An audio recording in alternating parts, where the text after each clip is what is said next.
right, good evening, everybody. It's Nate G here, along with Dr. Doug Lisle with the Beat Your Genes podcast. Dr. Lisle, how are you doing this evening?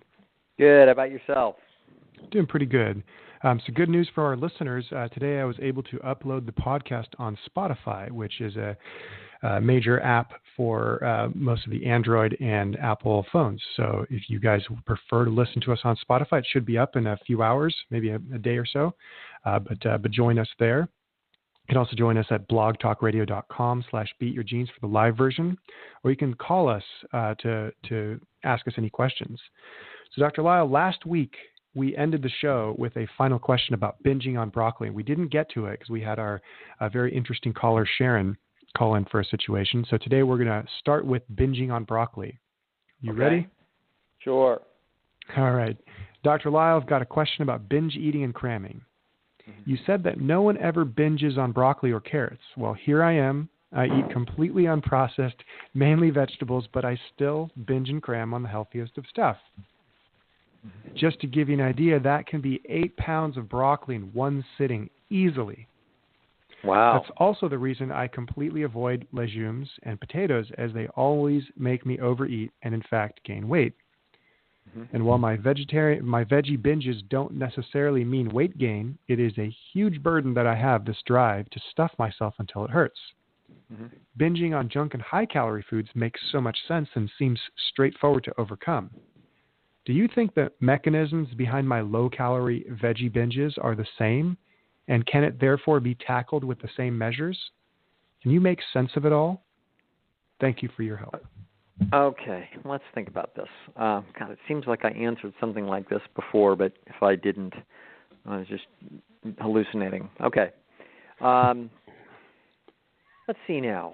So we have a person who is doing, eating prodigiously, and there's a very likely reason for that. And the reason for that is that you have a diet that is unnaturally low in calorie density. So this person is, they're eating a diet that you can survive on because it's the modern world, and somebody can actually hand you pounds and pounds and pounds of this food, and you don't have to work very hard to get it. So you can survive this way, but you weren't designed to survive this way. And so one of the problems is that you've got two major mechanisms of satiation for diverse species, including humans, and those mechanisms are chemoreceptors or nutrient reception that is going to detect the calorie density of food on the one hand, and then stretch receptors, or what we might call volumetric control, that's going to be on the other. So it's essentially how much are you eating, i.e. volume, and what are you eating, i.e. chemical analysis. That makes perfect sense. So if you hand a kid a pile of money, a pile of change in his Christmas stocking or in a sock for his birthday, he not only feels how much you gave him or her, but then they dump it out on the bed and then look and see how many quarters and dimes there are as opposed to nickels and pennies. And this is exactly what the nervous system does. It's looking for the calorie density of the food. Now, if it finds that there's no calorie density in the food to speak of, in other words, it's broccoli, so it's 100 calories a pound, then remember that if this is a woman needing a couple of thousand calories a day to be at equilibrium for her weight, for ideal health, she would need to eat 20 pounds of broccoli a day. So 8 pounds of broccoli at a sitting wouldn't be unreasonable at all for somebody that's eating a diet like that. So it's interesting to note that the mechanisms of satiation, which would never allow her to eat 8 pounds of cheese, will allow her to eat 8 pounds of broccoli because the detection mechanisms are working as some kind of a summed average of how much you ate and what did you eat. Now, people will, since the time I was a kid, people would say, I would hear particularly, beef-eating American males say, oh, boy, if I eat Chinese food for lunch, it's like an hour later I didn't eat anything. And that's because what was happening is that they were eating, they were typically eating very high-calorie dense diets.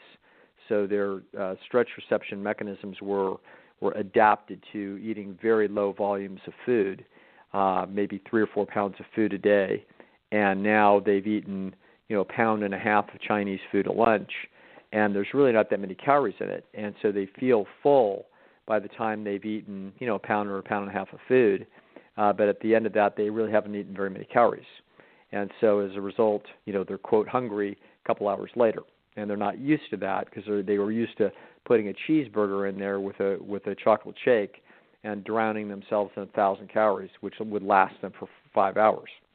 So, all right, enough of that wandering around here. So you're making me hungry. Just kidding. So I do like a little Buddha bowl once in a while. Yeah. So what we've got is a person that an unusual individual, obviously, that has the self-discipline to exclusively eat very low calorie-dense foods. And there are people that will do this. She also notes that if she starts eating potatoes, she gains weight. We're not hearing from her, and we don't know, for example, what her height and weight is. I'm concerned that this could be a borderline eating disorder type of a situation where she's very thin, or she may not be in any trouble as far as that goes, but a perfectly reasonable amount of fat for this person might be actually healthier and better off, a few pounds heavier, if she was eating a diet that had more normal calorie densities in it, i.e. potatoes, rice, beans, corn, oats, etc. Not to mention meat, which is a perfectly natural food in principle, though I don't think it's ideally healthy, but it certainly was a major component in the natural diet of human beings. And at 800 calories a pound, it's an awful long way from broccoli at 100. So I think the way I would look at this, and this is why I can't go too far much further with advice here, and I don't want to act like I know the answer for this specific individual, other than I would probably say that the solution to the problem is to eat a diet that is higher calorie density, that is still on the low side because this person's obviously concerned about her weight. But I don't think that you're going to have a weight problem, and I don't think you're going to be overweight if you're eating a diet that has potatoes, rice, beans, corn, etc. in it. And I think by increasing the calorie density of the food, you're going to find that the hunger drive is going to be not having you chomp down 8 pounds of food. And this is, so we essentially take the pressure off of a system that the only way it's working properly and keeping enough food in the person is to continue to eat until there's enough evidence that there's been a reasonable amount of food eaten. Meanwhile, by the time that's happening, the stretch receptors are screaming for mercy because we have gone way past the amount of food that human beings would have never normally eaten, because they never would have sat there and tried to make a diet out of food that's a couple hundred calories a pound on average. So if this person's eating that many vegetables, the average calorie density of the diet is it's very low. And I'm not saying that the person's unhealthy, but we're doing a bizarre behavior, and you could continue to do it, and the system is adapting to it. There's nothing in principle wrong with stuffing yourself up to the gills, probably, with 8 pounds of broccoli. But if you don't want to do it, then let's do something else. So let's put a pound of potatoes in there first before we start eating any broccoli, and then I think we're going to see that we're not going to be interested in eating so much broccoli after that. If the person winds up 3 months later, they wind up 3 pounds heavier as a result, so be it. You would have to prove to me with actual data that a person eating a diet that was balanced with respect to fruits, salads, starches, whole grains, etc., that individual eating, say, 6 or 7 pounds of food a day, 2 or 3 pounds of food at a sitting, etc., of a low calorie density diet, maybe averaging, 350 calories a pound, eating 6 pounds of food a day, you would have to prove to me that diet was actually, made that person overweight. I think that would be a very unusual situation, and we would look at that on a case-by-case basis. I think that what we've got here is what I affectionately call HCNCs, which are hyper-conscientious nutcases, which is we find in this arena of the dietary arena a lot. I mean, I'm acquainted with some of them. I've written a book with one. You do a podcast with another. Okay, so we've got hyper-conscientious nutcases, and I think that's what we've got on the other end of this question. And I would ask that this person experiment by loosening the grip a little bit on worrying, and let the evidence prove to us, after 90 days what would actually happen to your weight. Remember, what could happen and what hyper-conscientious nutcases that worry about their weight and eat very low-calorie dense diets often do is they're weighing themselves every day. And so when they start eating some potatoes, they step on the scale and they're up 3 pounds. And they think, see, I can't eat potatoes. But the truth of the matter is what they're doing is they're finally getting some glycogen in their liver. And so it isn't fat. You don't gain a pound of fat a day. You won't even gain a pound of fat in a week. Your human weight gain and weight loss is quite slow, typically. In other words, it may be an ounce or two a day under fairly intense circumstances. Those would be changes that would be fairly dramatic. So, but what happens is the HCNC, breaks down and eats a couple potatoes, and then goes and steps on the scale, and they're a pound up the next day. Why? Well, because for every pound of glycogen that you're storing in the liver, i.e., which is not fat, it's just essentially sugars that you're going to be using. It's like fuel in your gas tank in your car. So for every pound of that, you're going to add 2 pounds of water. The body's going to absorb an additional 2 pounds of water. So a person could, by starting to eat a diet with more starches in it, they could suddenly be a couple of pounds heavier typically when they weigh themselves. And they're thinking that they've gained fat and they haven't gained any fat.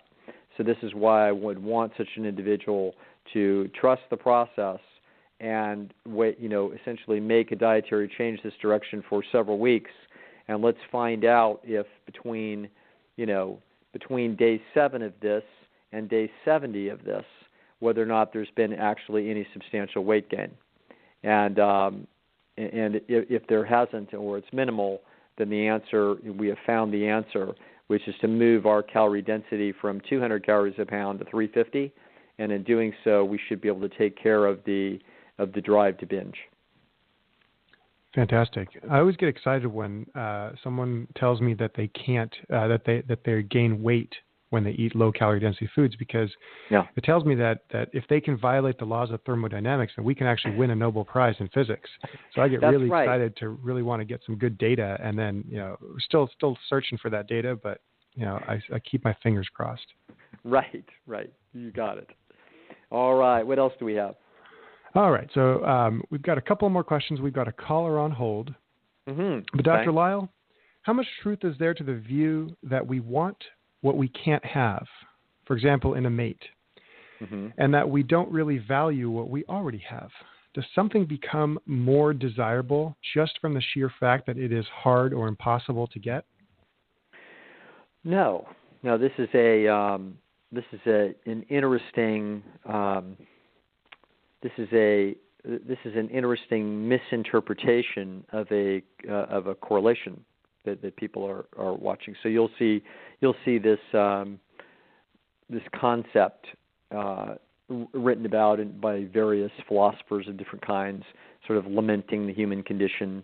That some guy's got a wife somewhere and he's just not that hot on her, and he really wants something else and he can't have it, and yet his wife's perfectly good, upstanding, excellent human, and he sort of wanted her before, but now he doesn't. Now he wants something else, and everybody says, "Gee, what a cruel fate, that humanity faces." No, this is not a cruel fate, and here's what the truth is. The truth is that the reason why you want something is because it is subjectively more valuable to you, and the reason why it's subjectively more valuable to you is that it is in all probability objectively superior. And so in other words, you were not born with a nervous system that wants things that are not valuable. In fact, the whole concept of value is the concept of evaluation, and the concept of evaluation is one of comparison. So the entire process is comparative. And so your nervous system is designed by nature to be discerning different inputs and different sensory inputs, and be observing in those different sensory inputs across all sensory domains. You're actually looking for the optimal target of your action, and you're attempting to move into circumstances that can take advantage of processes with respect to the optimal targets. That's what your nervous. This is all fancy talk for saying that all things being equal, try to sleep with the hot person. Okay, and so this is how you're designed. All things being equal, get the job that has the nicer conditions. All things being equal, get the job that pays more. Okay, all things being equal, drive a fancier car, be in a fancier house, take fancier vacations, and try to be having sex with fancier people so that we can have fancier children, so that they can be more competitive in getting our genes into future generations. That's how you're built. And so, of course, then it's going to be the case that your nervous system is designed to be essentially trying to tap into the truth. And the truth is which opportunities are objectively superior for the genetic code to others. So which food has more calories, densities, which apple is sweeter. Okay, the one that is sweeter is probably the one with greater calorie density. So these things are not by any means entirely subjective. This is why the reliability data, the reliability agreement coefficients between any two observers on the attractiveness of humans is extremely high. It exceeds 0.90. In other words, it borders on perfection. It's not perfect, and we all know this is true. This is why we can disagree about who should really be Miss America and who should be Mr. Universe, etc. Now, however, so this is what I'm going to call the objectivity within the subjectivity. Or you could flip it around and you could say, well, there's subjectivity within the objectivity. That may be a better way of looking at it. In other words, essentially, what human beings value is objectively extremely in high agreement. That's why you don't have people running around absolutely excited out of their mind because they're going to purchase a home that the rest of the market thought was worth, the market thought it was worth $300,000, but these people thought that it was worth 5 times more than any other house that they saw in that range. As far as they were concerned, it's worth $1.5 million, and they were going to spend $1.5 million if they had it. But they look at this house, oh my God, it's only $300,000. That's not how anybody feels. Okay, people's evaluations of real estate that are easily within 5%. If you know what you're doing, you can do a drive-by appraisal on a house, and you can be within a few percent of knowing what that thing is going to sell for. Everybody that's an experienced investor knows this. So are there differences of opinion? Of course there are, but they're slight. Okay, so no non-deranged, non-high male, drunk male ever looked at a 10 female that 3 other men thought was a 10 and said that's a 7. Never happened. Okay, so much less a random number like a 3 or a 4 or a 5. So the objectivity is great. So the question is there truth in this notion that we don't value what we have and we just want what we can't have? No, you value what you can't have because you don't have the chops to get it. And it's objectively superior. Okay? So that's what's going on. So now, here lies the human condition. You're designed by nature to have yourself generating goals. And what the goals are is that they are improvements in your circumstances from where it is that they are here now. And it's going to take time and energy and competitive stress in order to achieve those goals, in order to improve your situations with respect to mates, friends, trade, etc., objective physical circumstances. And so it's going to take an investment of energy. And your brain is designed by nature to run probability assessments on how much energy is going to take to get there and what is our probability of getting there. And that multiplication will give rise to how much motivation you're likely to have.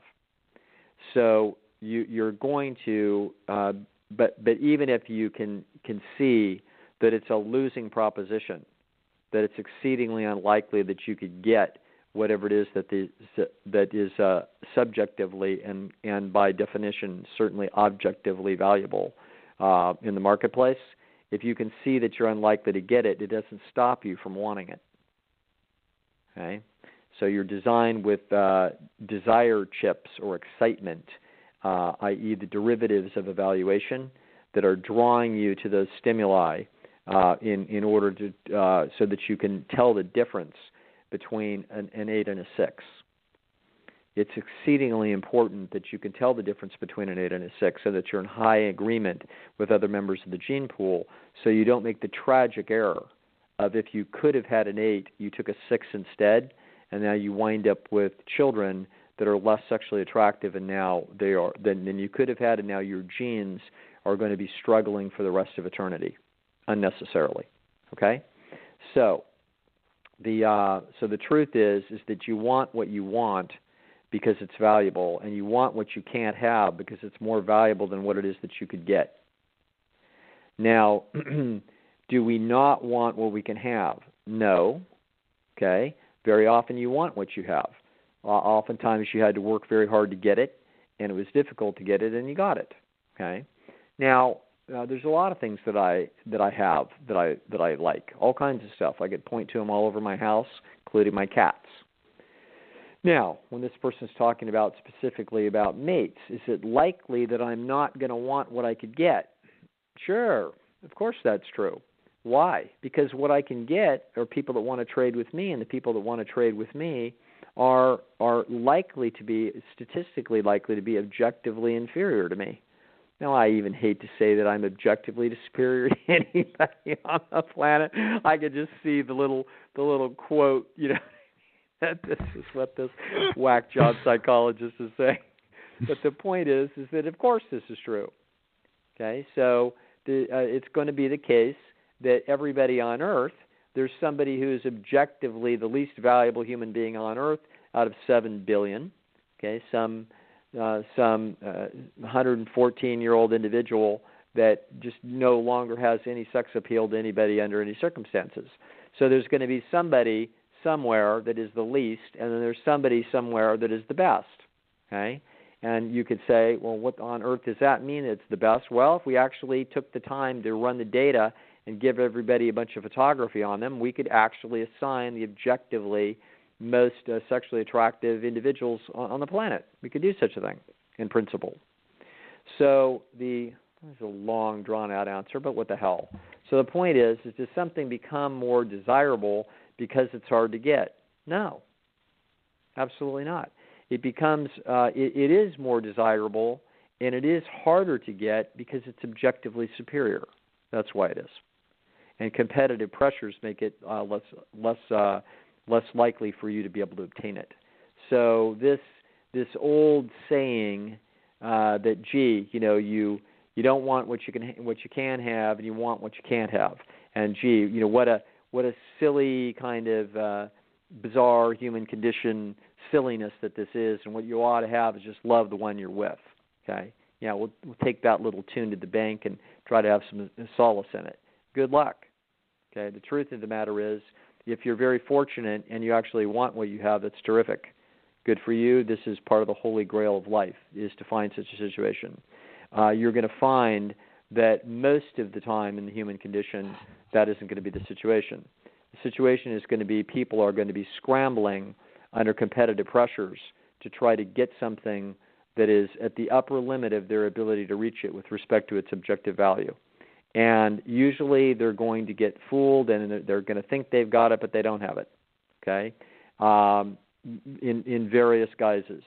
So the guy who's superior to the female pretends like he's really into her for pair bonding, but he's not. He may actually have to self-deceive himself in order to get it. and so he's doing a number on her that he's going to hit and run. She feels at that time for the first 90 days that she has skinned the cat. She has now found the Holy Grail, and every love chip in her head is going off as she's got this magnificent situation. But is it in fact true? No. Okay? So now we've got the woman scorned, feelings on the other, etc. So this is the type of thing that we're going to typically see. We're going to see an awful lot of heartbreak and frustration. And the very reason why we see a lot of heartbreak and frustration, this should help us see something that's fascinating. It's telling us how unbelievably objective mate value actually is. If mate value were not extraordinarily objective, we would not see the widespread frustration and difficulty people have in actually finding partners and getting happy with them and remaining happy with them. Okay? Yeah, hopefully people can understand this. If the standard deviation on the disagreement of individuals, in other words, the subjective values, was high, it would be very easy for people to feel like they had in other words, it would be very, very easy for two people who are a pair of sevens to think that the other one is an eight and to have everybody incredibly excited. But as we can see, you can understand that if the purpose of the deal is to try to get the best possible deal at the upper reaches of your ability, then you're going to essentially see that what we're trying to do is squeeze the last nickel out of what it is that we can get out of the marketplace. And we're going to see that those tolerances or the standard deviations must be pretty narrow indeed, or else that's why we have a hard time getting this. Okay, I think I've meandered around enough and halfway answered that thing, and the answer is no. What I said. Okay, let's try another question. I'm just sort of looking at the wall and just talking to myself at this point. No, it's great. I think, this question, I found it very interesting because I had a friend a couple of years ago who had just gotten into the job market, and he was getting calls from recruiters, and he was telling them, "Oh, I'm kind of busy today. Why don't we talk, such and such date?" And I told him, I said, we had a little disagreement over. I said you shouldn't make yourself scarce. Like, you should make yourself appear eager to get this position, or at least talk to somebody that wants to help you. And his position was that, well, if I appear too scarce or if I appear too eager, then it means I don't have a lot of people after me.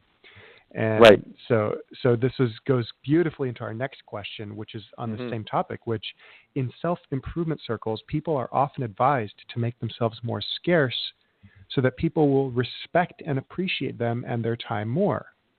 What do you think? Similarly, can people acting more over-rewarded or under-rewarded in relationships fool their partners with regards to mate value? And so from your previous answer, it's actually pretty much no. No, yeah, the answer, the baseline answer is going to be no, okay? So there's going to be exceptions to this, and there's a little bit of slop in the system, as you can imagine. And that slop is specifically going to be taking place very, very early when people are trying to sort of figure out where things seem to be at. Now, no guy that tried to act cool to some girl who wasn't hot on him, was able to is going to be able to trick her for very long or pique much interest. This is all this. Every guy that's having a hard time getting what he wants to hear the secret from the pickup artist. And the great secret is act cool like you don't care, because then what happens is that she then infers that she's actually, that you've had better, and therefore she's not so fancy relative to your expectations, so therefore she must be misreading her own nervous system that feels like you're beneath her, and suddenly she will recalibrate as a result of you being cool, and then she'll bite. Like a miracle. Good luck like a miracle. with that strategy. Good luck, okay? Now, I'm not saying that never worked on some girl that was, 2 or 3 sheets to the wind. Maybe so, okay? But it's a terrible strategy in general. It's not going to fly. This is assuming people don't have an independent method, i.e., their own eyeballs, to look and see what they think about how attractive somebody is. Now let's. I thought about this. This is kind of interesting. Now, suppose that I'm a young, professional of some kind, and I have like one client a week, and somebody calls me and says, "Gee, could I get an appointment could I get an appointment?" And you say, "Certainly." And they say, "Well, when could I get an appointment?" Here's a good thing not to say. Right now. Really? Anytime you want. I don't have a single thing on the books. Okay? That's probably not a good strategy. So we are going to do a little bit of bluffing here, and we're going to and what we're trying to do is we're trying to infer that we have some reasonable trade constraints because there are, in fact, other people after us. So we might say, well, what day would be best for you? And they say, well, Thursday. Well, that's good. Actually, I've got a couple of times on Thursday. So this is an example of the deep example is what I call the fish trick. Okay, so this is, I've talked about this in previous podcasts, but this is the story of imitation throughout nature. In the fish trick, I don't remember the name of the fish, and somebody can email it to me, but some tropical fish off the coast of Madagascar, I think it was. I don't think it's Madagascar. I think it's Tasmania. There's a tropical fish where the male has an orange amount of material on his body on the side, and it turns out that females find the male that have the most of that orange sort of stripe to be the most attractive, and so what investigators did, this was in the late 1990s, it was published in Scientific American. It was a really interesting study, and I've seen other versions of this since, but this is the one that I remember. Is that there was three different guppies or whatever these things are that they used. One of them had 18% orange on his side, the other one had 27, I think, and the other one had about 42.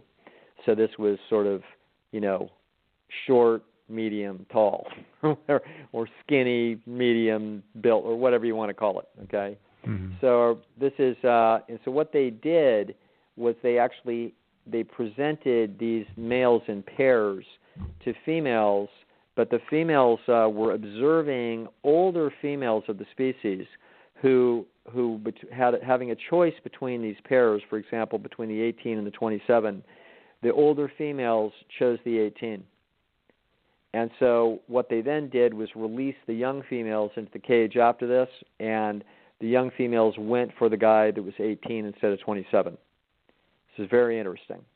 And then they did the same thing between 27 and 42, and the young females went for the 27. And then they went 18 against 42, so that it looked like the older females went for the 18, and the young females went for the 42. So they were able to establish that there are limits to the imitative function. In other words, you can have a bunch of beautiful models clamoring all over Danny DeVito, but the real one that isn't being paid to do so, that walks in the joint, ain't interested.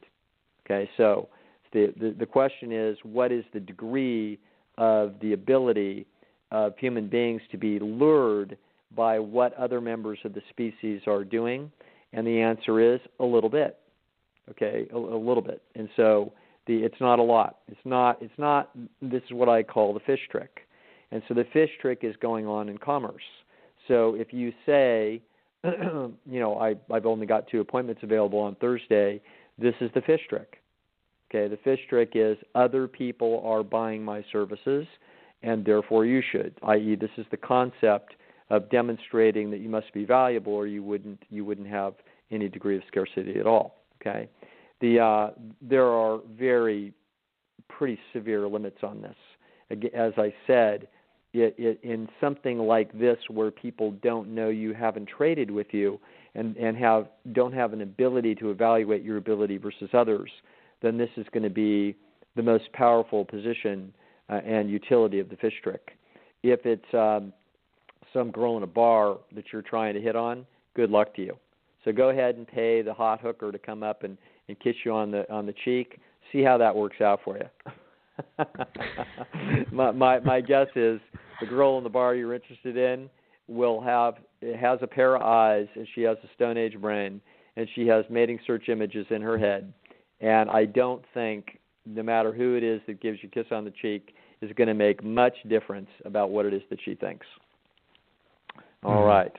Fair enough. All right. Fantastic. Well, we've got 2 more questions on marijuana usage and spousal abuse, but we're going to keep those for next week, and we're going to welcome our caller who's been on hold here. Very good. Stephanie, welcome to the show. Thanks for calling in. Hi. Thanks for having me. Very good. Where are you calling from, Stephanie? Utah. Oh, Utah. Is it freezing cold? It's very cold. Okay. All right. Well, tell us the story. What's going on? What are we working on, and what are we trying to get better? Okay. Well, there's a lot of pieces involved, so I'm going to try to condense it as much as I can. Okay. I'm not too long-winded here, but it's overall about setting boundaries with family. My husband and I, we lost our first daughter, a couple years ago. Wow. And began a whole journey of a grief journey for me, for both of us, but especially for me, on a number of levels. And we always had really good relationships with our families beforehand, but as time was passing, there were more pregnancies and more babies in the families, and it just became really difficult for me to be around family, go to family events. And so I kind of had to stop, pull myself back and stepped out a little bit. My husband would still go to some things with his family, but I just kept getting this feeling just I just need to get out of here. I need to get out, because most of our family, we both have large families. Most of them are in Utah as well. And so there are always events happening, always things we're being invited to or feeling obligated to go to. And I just kept feeling like I need to get out. And finally we up and left, and we actually went to Europe for a couple of months. And when we were there, I just felt so liberated and so free and just so good and happy. And then we came back to Utah, and things started to be progressively more difficult. And so we kind of cycled about 3 times where we would come back to Utah, things would get really difficult, and I would just I need to get out, and then we'd leave, and then we'd come back, and we'd leave, and then we'd come back. But this time my husband actually landed a job here in Utah, and so we're here to stay. And I just felt when we were away, I finally had the space and the ability to have all those relationships that were hovering in my mind just be lifted, and to feel like I could explore more of us, explore more of who we were as a couple, and where we're trying to go as we're navigating this through this grief journey. And as we had time and space to ourselves outside of family, we realized that we were really diverging a lot from our tribe, our family norms, whether religiously, how we ate. We went, and even politically, or how we wanted to do healthcare or anything, a lot of ways that we knew would be disapproving by our families and could even be really heartbreaking for them. And so we kind of kept a lot of things sheltered or away from them. Quiet. Because, yeah, exactly. And so not that we were living secrets, but we kind of felt like we had to be really intentional with the things that we were saying and how we were doing things, and which makes it obviously difficult to have really meaningful and fully open relationships with your family. So they become a little bit more surface level, and when you don't feel like you can be seen for who you are and be supported and accepted. And anyway, and we've been married for almost 10 years now, and in a lot of ways I still feel very parented by my parents. And we're they've even sat me down, they pulled me aside and we need to talk about something, or just I'm concerned for you in this regard, kind of feeling like that's no longer your role anymore. You're not my parent. But anyway, I don't really feel like we're seen as our own unit, as the two of us. They don't really understand boundaries, whether it's like the religious culture here or just the Utah culture. To them, it's like we're a happy family. We all love being together, and it's expected that everyone's here for Christmas, and so it's. I just feel like we're in this really big transitional state of through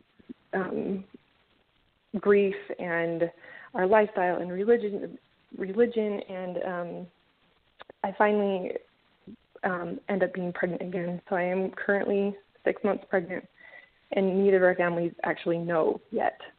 And I've been able to keep it to ourselves. And so what's been difficult, I was worried coming back to Utah of how I was going to approach this new pregnancy, and if I was like emotionally ready to tell them, and how much I wanted them involved. And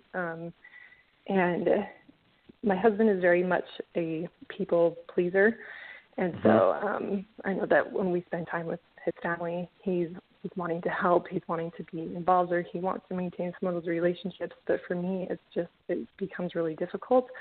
And sometimes I wonder if he's appeasing them, if he's like, oh, I just need to go so they don't think blah, blah, blah, blah, or if it's actually like fulfilling for him. And because at one point he once told me, like, you know what, I'm done with my family, let's just be us. And when he said that, like, it was like a big relief, and I just felt so excited. I'm like, yes, this is what I've been wanting. I've been wanting us to be able to be our own unit. I want us to be able to define who we are and figure out how we want to live, and not be limited by these family relationships.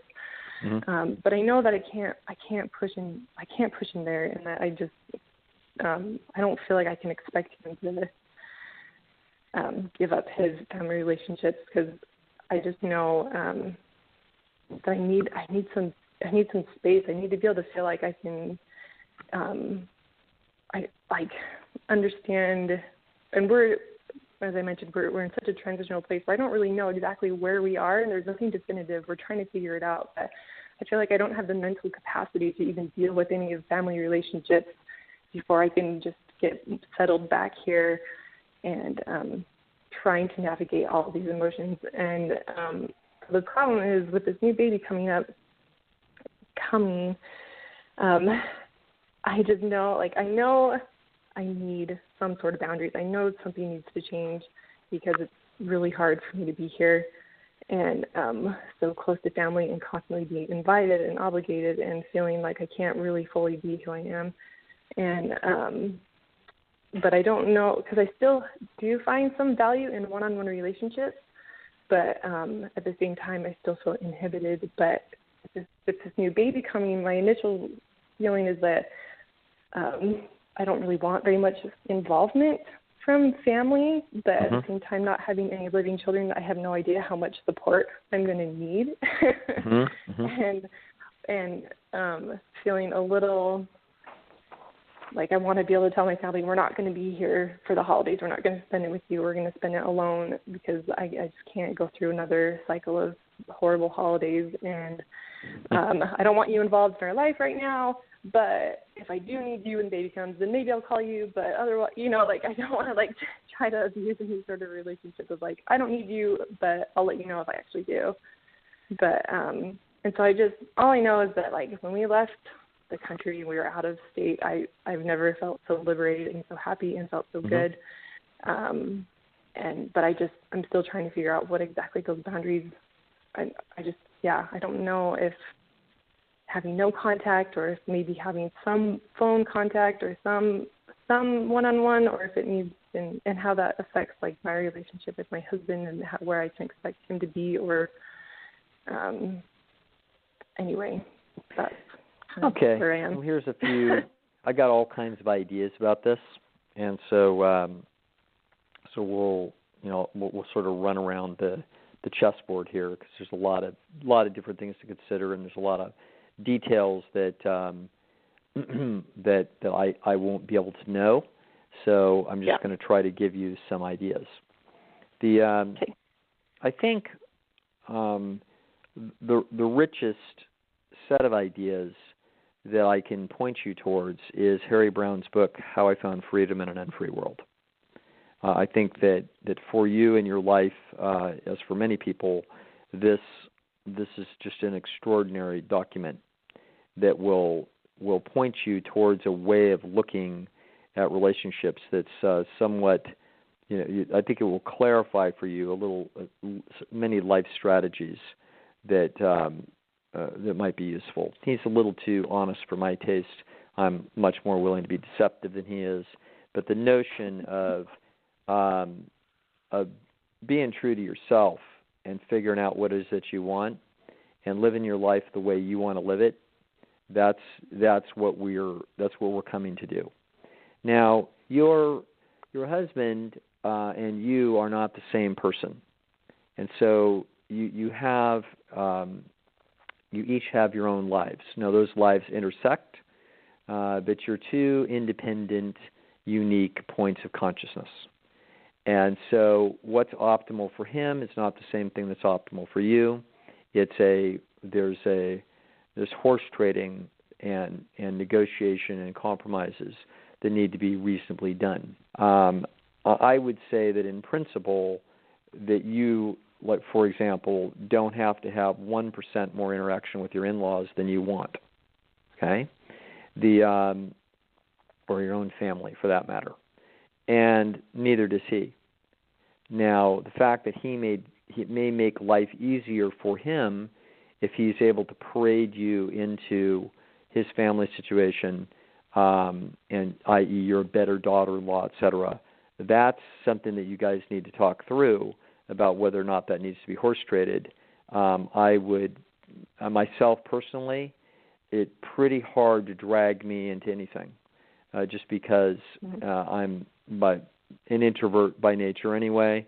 I don't suffer fools well at all, and it's torture for me to spend 2 or 3 hours with, in some social situation with a bunch of people that I'm expected to be something that I'm not, and I'm not happy about being there. So that's it's not immature, selfish, or it is selfish. It's basically I want to do it the way I want to do it. And so I completely understand where you're coming from. That doesn't mean that we don't get a feel from your husband how tortured this would make him, what would be reasonable compromises, how much overlap would be reasonable, et cetera. But in general, my strategy would be to say that we should be spending as little time as possible on any social situation that we don't like. Okay? That's like very minimal. Obviously, you're already thinking through that, family is possible. Pleasant family are insurance policies. You're thinking that you might need some insurance if you need a bunch of help with a kid. Okay, then now you're opening up yourself to a trade. My general strategy with respect to these kinds of things, I have a phrase that describes it, which is called pay market prices. Because when we start trading in insurance policy, i.e. familial and friendship relationships, with people we're not wild about trading with in order to save market prices on things, then we wind up with these contracts that we don't really like, with essentially debts that we don't want to have to pay. So be careful there about that notion, and make sure that you can afford to be without these people and their insurance in case of needs of family help with a new child, et cetera, et cetera. So think that through and make sure that you can afford to pay market prices. Because if you can't afford to pay market prices, then it's like too bad for you. Okay, so you get clear about what it is that you may need and understand what those market prices are, and we're not going to try to chisel some, not very well-loved relative into ponying up a bunch of time and interest in a faux exchange where we don't really want to make the exchange of friendship and family connection and love because we don't feel it. Okay? So we want to in principle have a clear understanding about what's in our best interest, and when then we act from that position, after we've communicated this with our partner and really get it clear. Now, another lesson in life is that we want to follow, our feelings are clues. They're trying to tell us things. And I heard you explaining that when you were out at Dodge, life was a lot better. And it wasn't the scenery, okay? It's what wasn't in the scenery, i.e. this passel of relatives, all right? So as a result, we can tell that you feel the social pressure to be somebody you're not, interact in ways that indicate that you value these interactions in a way that you don't, that this is, it grinds on your teeth. And you got out of Dodge and suddenly all that's gone in the relationship between you and your husband, the feelings that you have improve a lot. In other words, we don't have any problem with him. We've got a problem with all these relatives, right? So anyway, my point is also keep in mind you're not a tree. So who was it? Your husband got the job in Utah? Yeah. Okay. Good job? Yeah, it's a really good opportunity for him. Good, really good opportunity for him.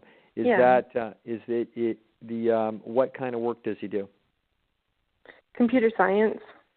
Is this the only computer science job in the United States?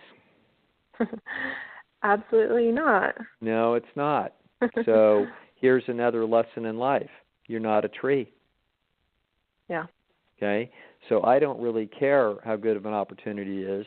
I've heard that there are opportunities in other places in the United States.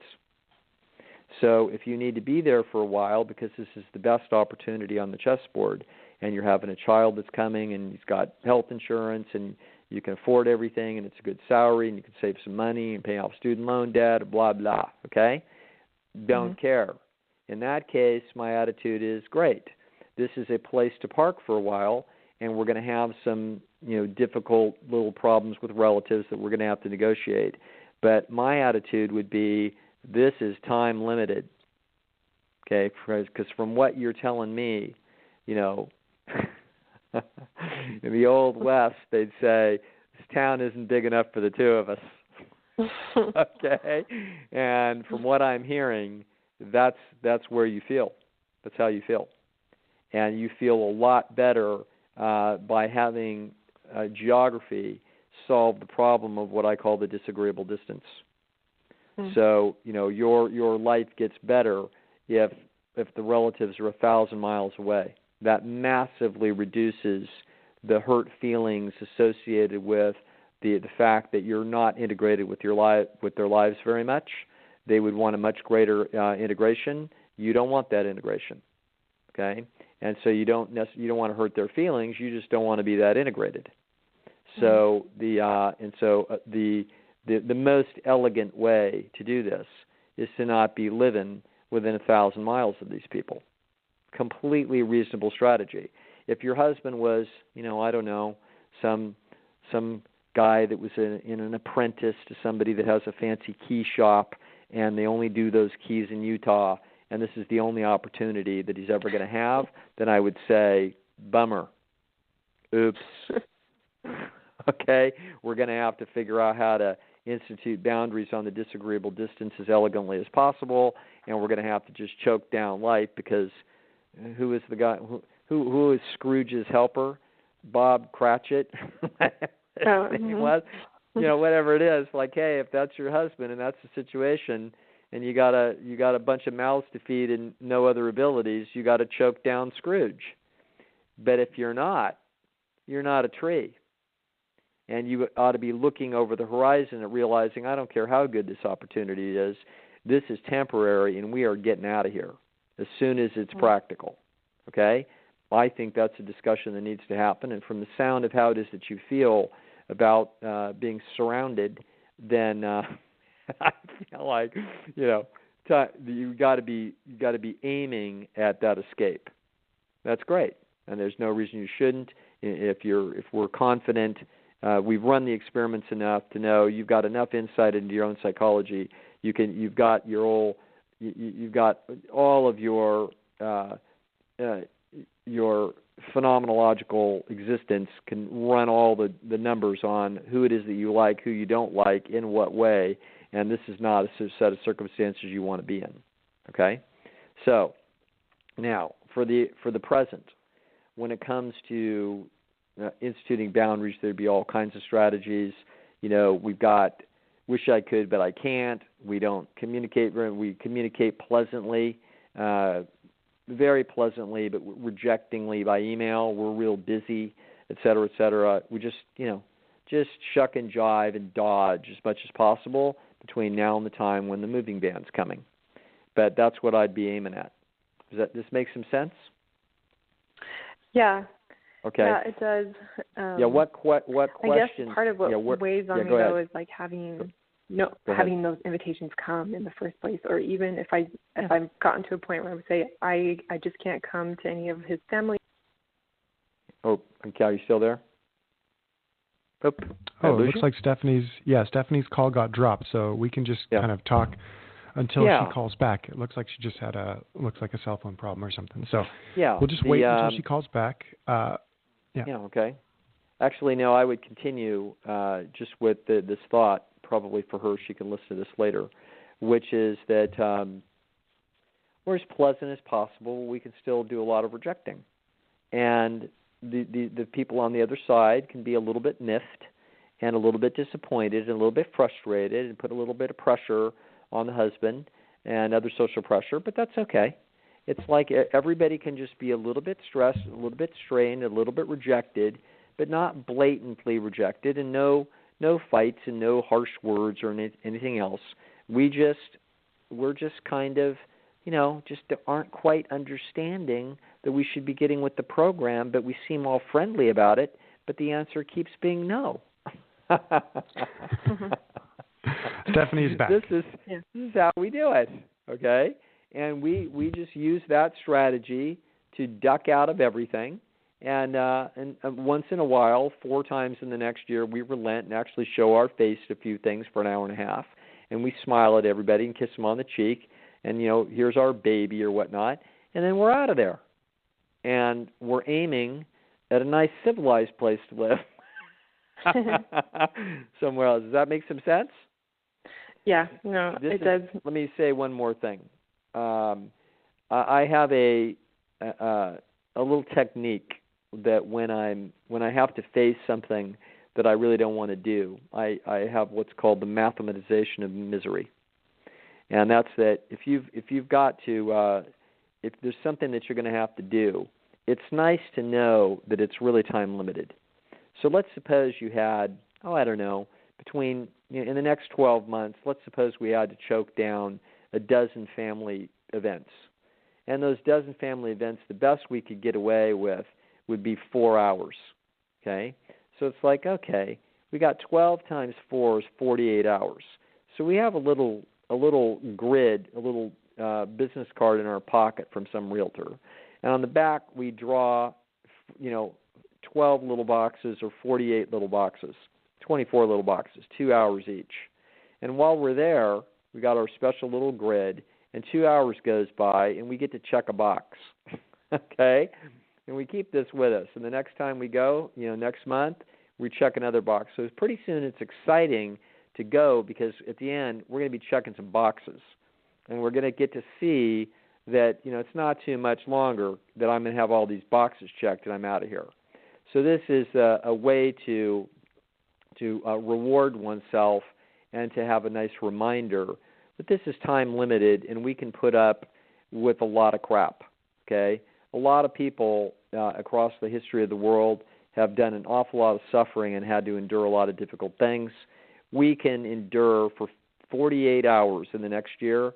You can endure your relatives. If that's a reasonable minimum that will keep people right below the level of acute frustration with you so that we don't have to have any big drama, okay? Keep it right there and then get out of Dodge at the first, quote, good opportunity. Make sense? Yeah. And my husband is also looking forward to be able to get away and seeing this as kind of a springboard job. Yes. And good. we just want to, I guess, do you think it's better to try to be dodging these things and risk them avoiding, like accusing us of avoiding them, or is it better to just kind of sit down and be really upfront and just say, we're figuring ourselves out. Right now, we kind of need a little bit of space. Yeah, I think you could send a group email, or I don't know what the structure is here, but you could say, listen, we really appreciate the invitations and the warmth of the family, just wonderful people, blah, blah, blah, blah, blah. How fabulous. We flood the circuit a little bit. However, it's going to turn out that right now we're going through we're going through a lot of things. This is where you land the pregnancy on them, okay? Yeah. Say, listen, we're, for a lot of reasons, as you can understand, given our situation, we're expecting a child. I don't really want to be talking about it. I don't want to be processing this with the family. This is our own private journey here, and it's difficult, and it's fraught with a great deal of anxiety, okay? So please don't reach out, okay, because we kind of want to walk this road quietly on our own. We've got a great deal to do in preparation and a lot of management here to handle. So we greatly appreciate the family support and the warmth and the connectedness here. But for these next few months, we're going to need to, from your standpoint particularly, you're going to need to, we're going to need to be bowing, away from some of these family things that are just a warm and terrific, testimony to the fine people that are in it. Okay? Flatter. No. Okay? Well, thank you. Thank you so much. Yeah, I appreciate it. Okay. All right. Very good. Thank you. Very good call, Stephanie. Thanks very much. Yep, thanks. You bet.